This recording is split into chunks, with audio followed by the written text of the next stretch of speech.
outros livros, comentaristas bíblicos ou até mesmo suposições para entender o propósito de Deus em conduzir o povo pelo caminho mais longo.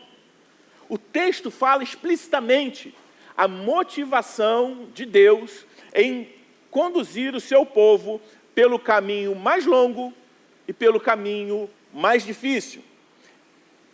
A palavra de Deus diz que o Senhor faz isso porque, passando pela terra dos filisteus, eles se deparariam com cenas de guerra que tirariam o foco do alvo, do destino que era a terra prometida, e aquelas cenas certamente levariam o povo de Deus a desejar voltar à escravidão, voltar à condição de escravos e não mais desfrutar da promessa de liberdade que o Senhor tinha para eles. A guerra iria assustá-los. E o Senhor faz assim conosco. Nós temos uma visão limitada da história.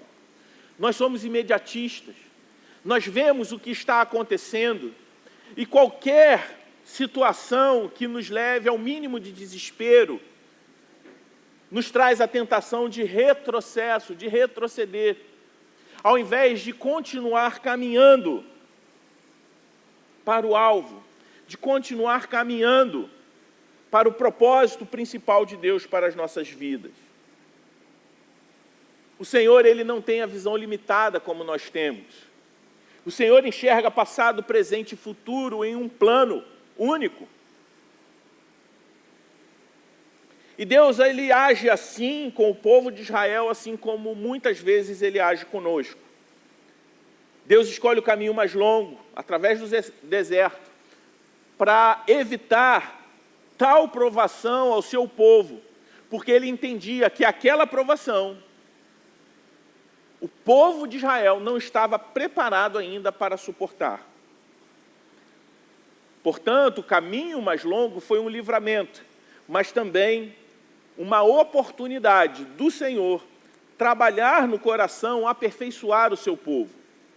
E essa passagem do povo de Israel ali narrado no texto do Êxodo, do capítulo 13, 17 e 22, ele nos ilustra a soberania e a providência de Deus, de um Deus que não simplesmente guia, mas também protege o seu povo. E nos protege não só física, mas também espiritualmente. Ele conhece as nossas lutas internas e em sua soberania, muitas vezes, Ele nos conduz por caminhos que nós não entendemos. Mas esses caminhos que nós não entendemos, quando conduzidos pelo Senhor, são para o nosso bem último.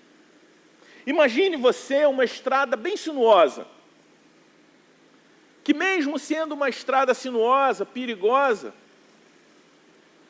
ela traz para você uma paisagem deslumbrante. E essa estrada sinuosa, embora mais longa, aquele que nos conduz, ele nos garante segurança e também uma experiência enriquecedora ao seu lado. Essa é a rota que Deus escolhe para Israel. E muitas vezes para nós, Ele também faz o mesmo. E o Senhor, Ele não faz isso por capricho, mas Ele faz isso por cuidado.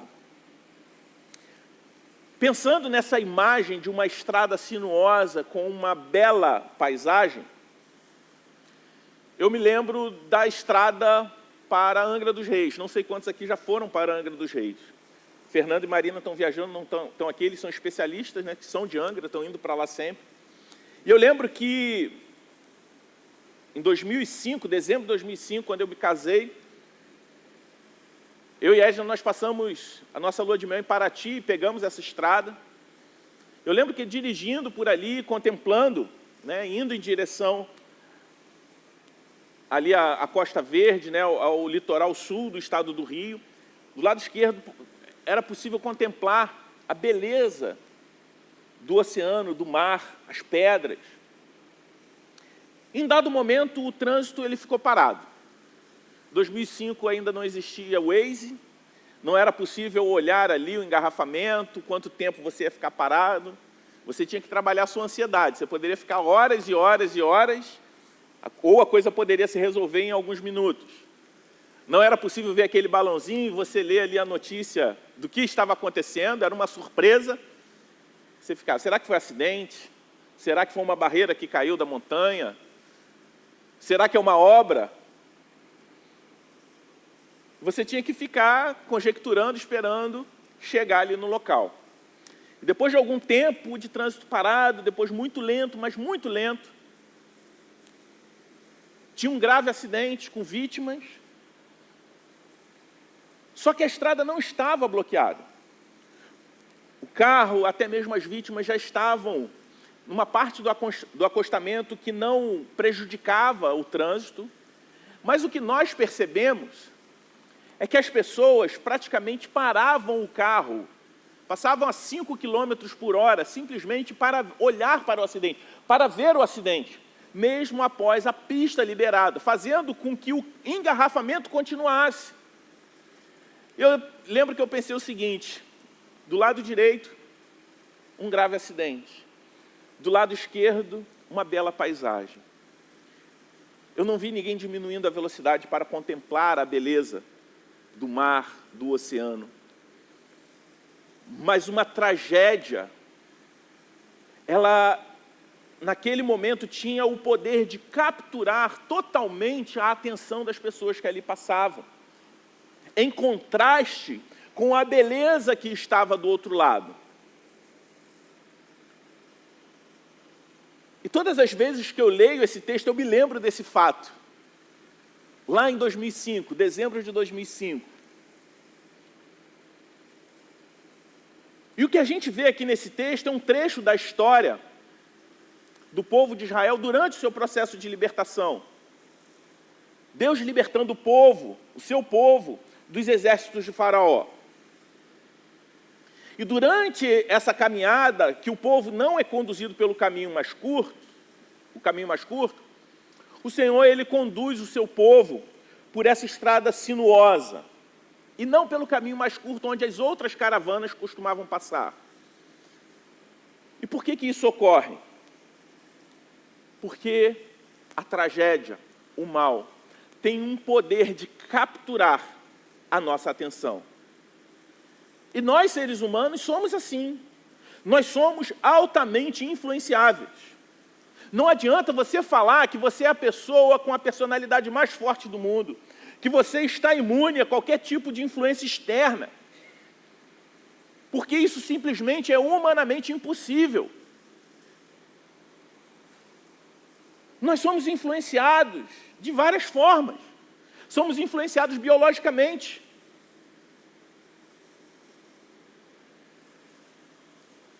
Os hormônios têm a capacidade de mudar o nosso estado de humor. As pessoas com fome, elas mudam o seu humor, umas mais do que as outras. Somos influenciados não só pelo nosso próprio organismo, mas também por elementos externos, o marketing.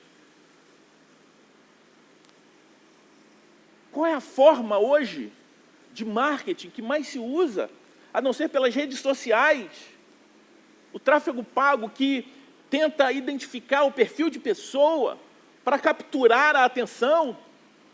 As grandes redes sociais vendem a sua atenção para as marcas, porque o marketing tem esse poder de influenciar, fazer você, por vezes, adquirir coisas que você não sabia que você precisava e você nem precisa, mas convencer você a consumir algo, a acreditar em algo.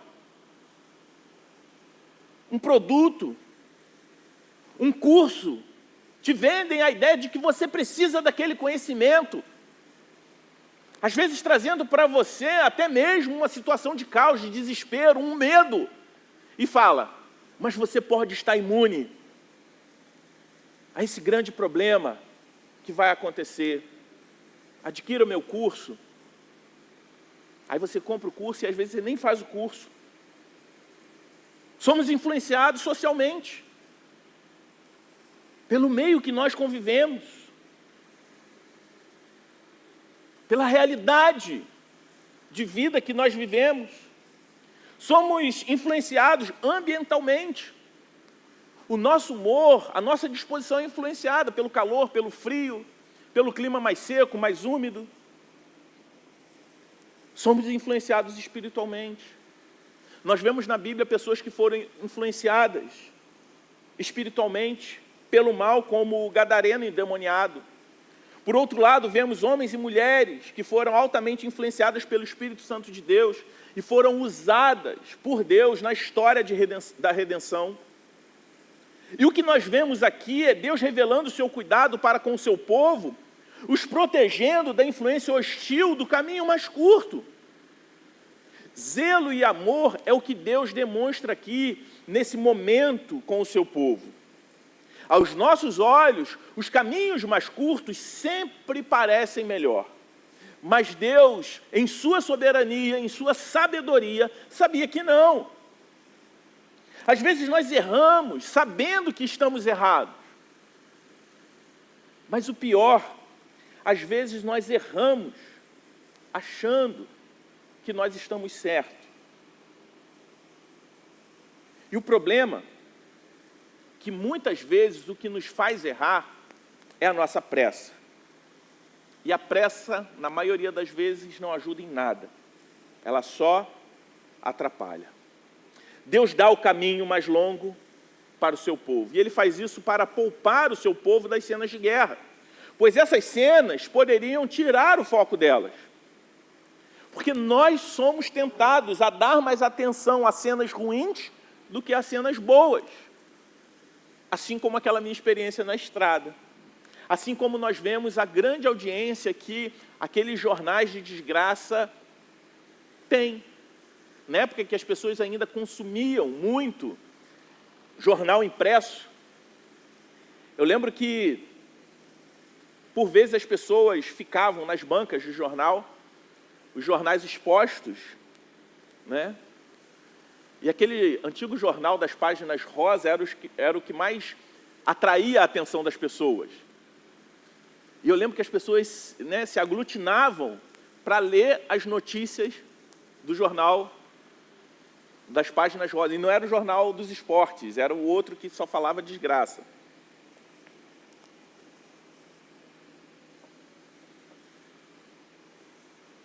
O povo poderia dar mais atenção às cenas de guerra do que às maravilhas de Deus. E é interessante, porque aquele povo tinha acabado de ter uma das mais extraordinárias experiências que a humanidade já experimentou. A libertação da escravidão do Egito foi uma das experiências mais extraordinárias da história da humanidade, em que Deus realiza através de um povo. Mas um ambiente hostil, cenas de guerra, poderiam ser necessário para roubar, capturar o coração do povo de Israel. E o Senhor sabia disso. E eu gostaria de trazer para vocês 3 lições que nós tiramos desse texto, desse episódio na vida do povo de Israel. A primeira lição é que nós devemos ser guiados por Deus. Porque Deus, Ele não é surpreendido por nada.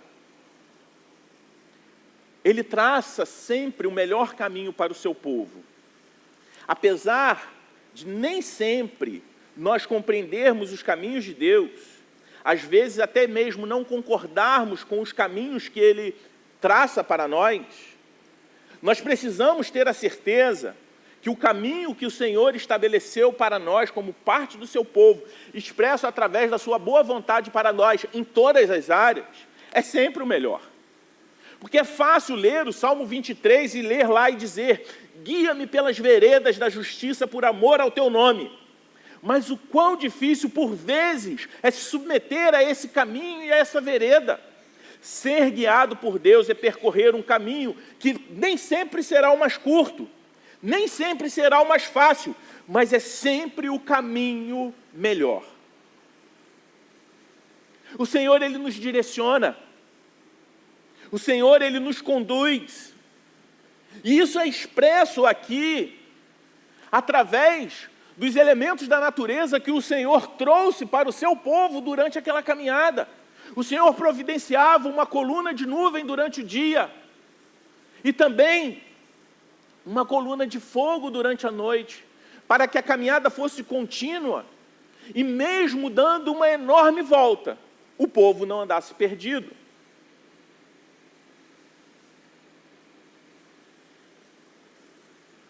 Algumas semanas atrás eu trouxe a ilustração do farol em meio ao mar,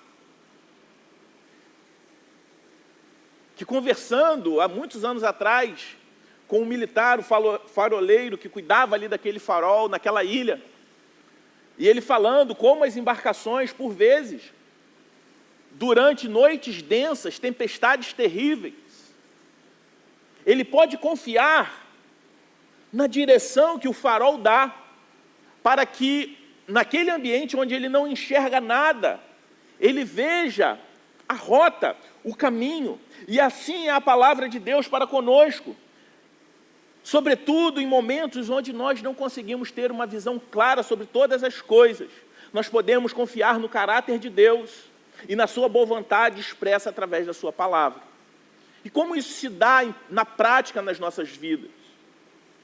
Por vezes, nós somos tentados a buscar atalhos que comprometem a nossa integridade, seja no trabalho, seja no nosso cotidiano, na nossa vida em sociedade. E por vezes nós somos tentados a acreditar que escolher fazer o que é certo é muito difícil. E fazer o que é certo é se passar de bobo em uma sociedade de espertos. E na vida pessoal, nós precisamos confiar em Deus. Nós não temos uma vida dualista, onde a nossa ética cristã, ela só se aplica em nossas realidades, em determinadas realidades da vida. Mas o Senhor, Ele é Senhor do todo em nossas vidas. A forma como nós nos relacionamos fora da igreja refletem o evangelho que nós cremos. Por isso, na nossa vida pessoal, no nosso contexto familiar, na nossa relação com o trabalho, na nossa relação com o dinheiro, nas nossas relações sociais, nós precisamos confiar nas direções do Senhor, mesmo quando elas parecerem difíceis.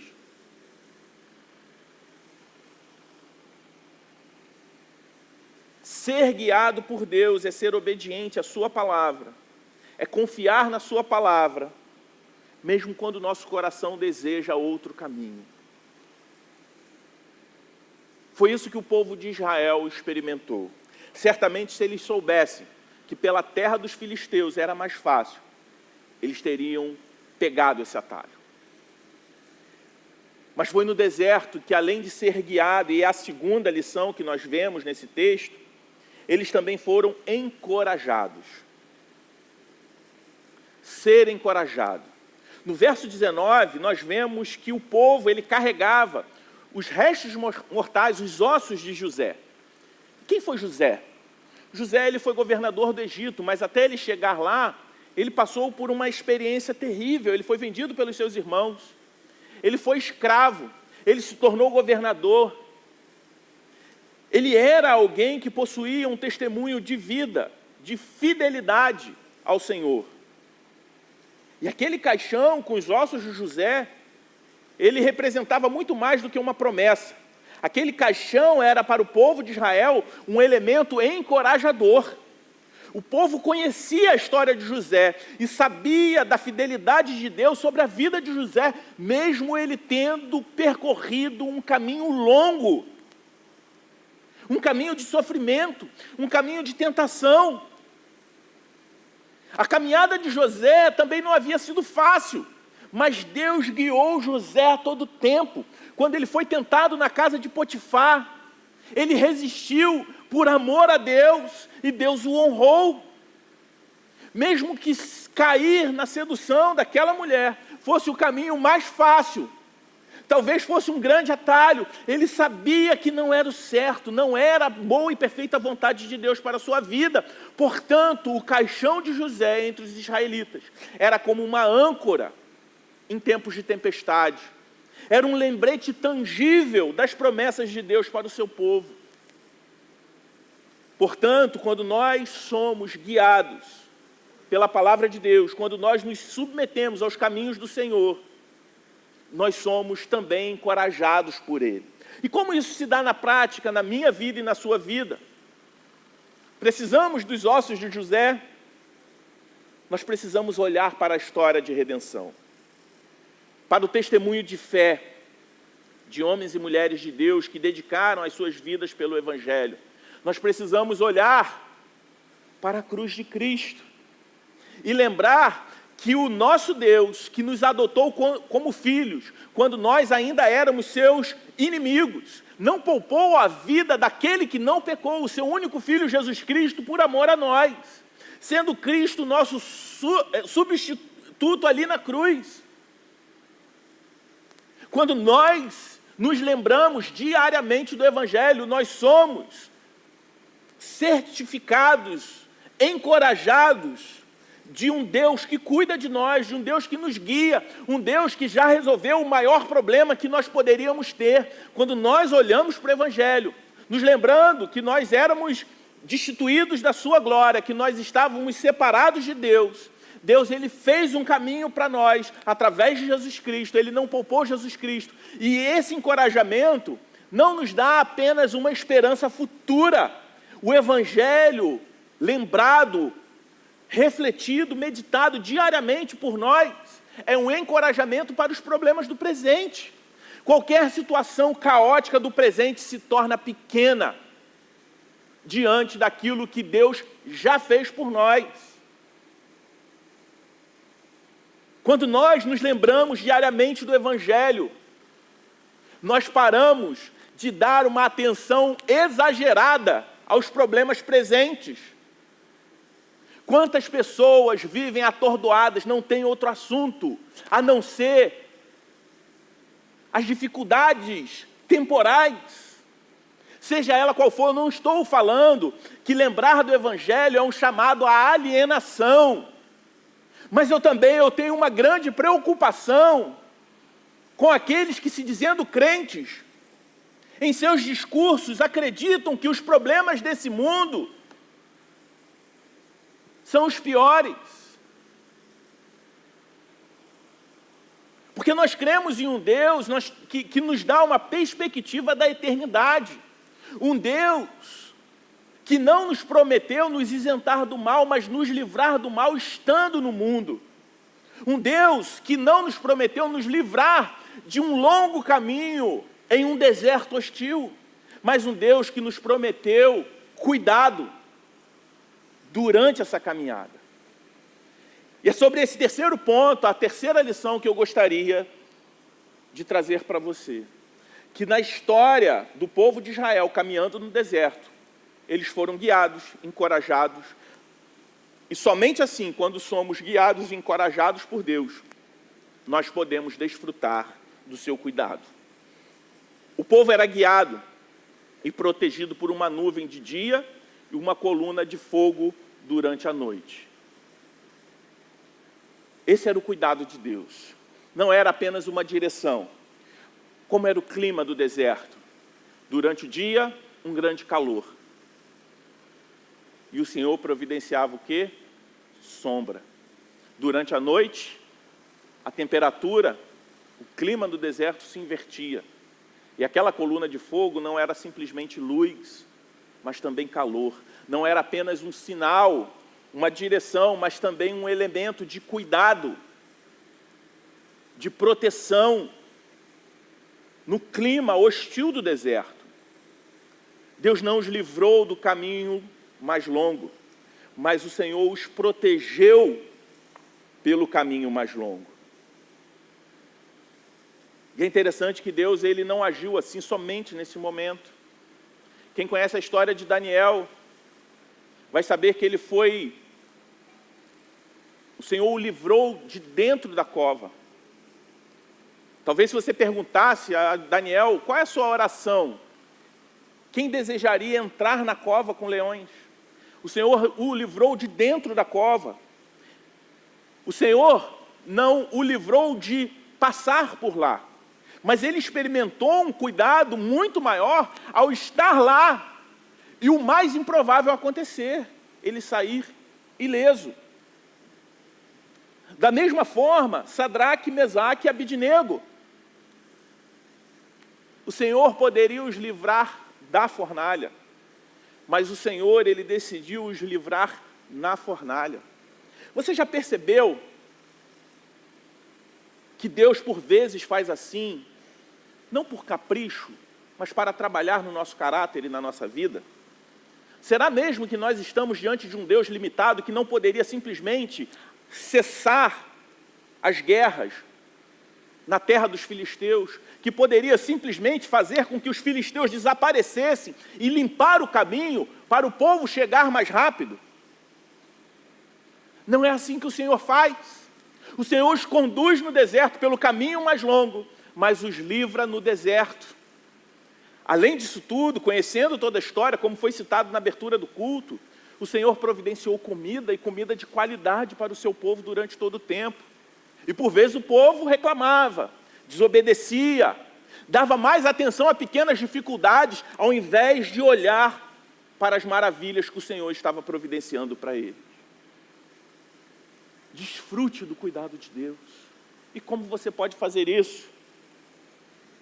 Procure reconhecer e agradecer pelas formas como Deus cuida de você no dia a dia. Mesmo que o noticiário te leve a fazer o contrário, te tente a reclamar da vida, da situação no país, no estado, na cidade, no bairro. Mesmo que o grupo de WhatsApp do seu condomínio te leve a querer murmurar. Mesmo que, talvez onde você mora, o bloco de carnaval tire o seu sossego durante esse feriado. Pare de focar no caos, na tragédia, porque nós estamos em um mundo caído. E se lembre que em meio à tragédia, o Senhor está cuidando de nós. Então procure reconhecer e agradecer pelas formas como o Senhor tem cuidado de você no dia a dia. Isso pode ser tão simples.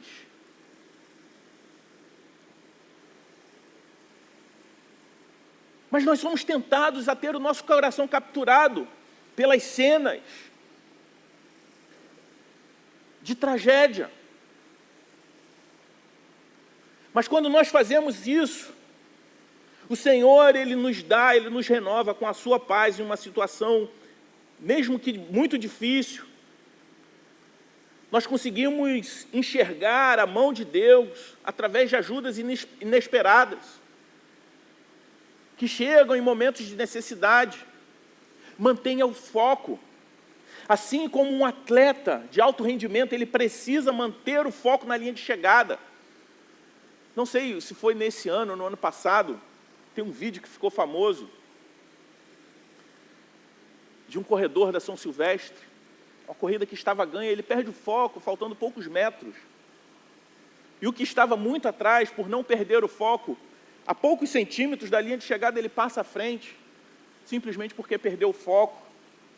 Eu não vou falar do Botafogo também, porque esse assunto já está saturado, mas é mais ou menos por aí. As pessoas usaram esse vídeo do corredor para ilustrar a situação do Botafogo. Foi mal, Rafael, desculpa. Luiz Felipe não está aqui, o outro botafoguense.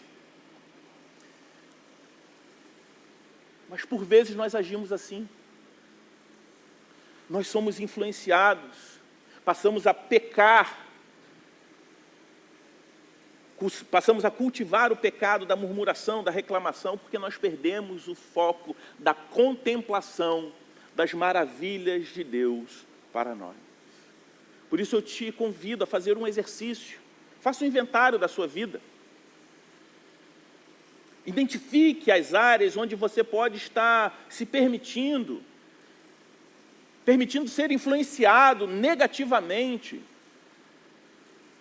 por todas essas influências que tentam roubar, capturar a sua atenção, o seu coração, seja através de mídias sociais, seja através de amizades, de hábitos pecaminosos.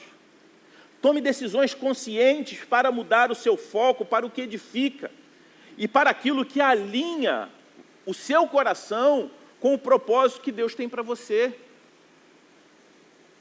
Elimine essas distrações, silencie essas vozes que têm competido com a voz do Senhor. E o que o Senhor quer, espera de nós, é que nós nos lembremos diariamente do seu Evangelho, daquilo que o Senhor fez por nós, por amor a nós. Porque quando nós nos lembramos do Evangelho, todos os desafios, todas as dificuldades desse mundo, elas se tornam pequenas. Todas as necessidades, todos os nossos anseios, eles se tornam inúteis. Porque nós entendemos que em Deus nós já somos satisfeitos. Ser guiado por Deus, experimentar o seu cuidado e o seu encorajamento é não perder o foco daquilo que mais importa. Ser guiado por Deus é principalmente ser encorajado por Ele nos momentos em que estamos frágeis. Porque, como a sua palavra diz, é na nossa fraqueza que nós somos aperfeiçoados, que o amor de Deus nos aperfeiçoa. Portanto, evite as influências, as vozes que tiram você do foco do reino de Deus. Perder o foco tira de nós a perspectiva eterna. Esvazie-se do mundo. Às vezes nós usamos erradamente ou a palavra mundo somente com o sistema de valores contrários a Deus que se estabelece no mundo. Mas às vezes a nossa mente é cheia de mundanismo. E o que seria isso? Tudo que é temporal. Nosso coração está cheio de mundanismo. A gente está dando uma atenção maior para coisas que serão resolvidas na eternidade e esquecemos de focar naquilo que é eterno. Focamos demais naquilo que é eternamente inútil e nos esquecemos do nosso papel como discípulos de Jesus. Que nós somos o povo da missão, que nós somos o povo que é portador da mensagem, que é a única que vai resolver eternamente todo o sofrimento, toda a injustiça, toda a violência e todo o caos. Porque um dia Jesus Cristo vai voltar e vai estabelecer novos céus e nova terra. E somente aqueles que se arrependeram e receberam Cristo como seu único e suficiente Salvador vão desfrutar. A despeito da gravidade de tudo que a gente vê ao nosso redor.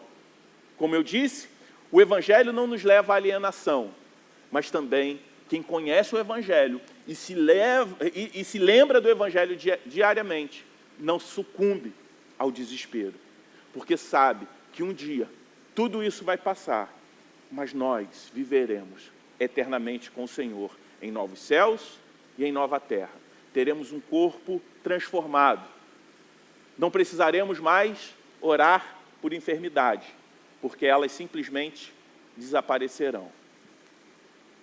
E isso nos traz uma esperança futura, mas também nos encoraja a viver de uma forma diferente nos dias de hoje. O povo de Deus, ele se torna um showroom da eternidade. O mundo precisa olhar para nós e ver um modelo de vida desejável, mesmo que seja contracultural, mas desejável, pela forma como nós lidamos com as dificuldades, mas a forma também como nós lidamos com o sucesso.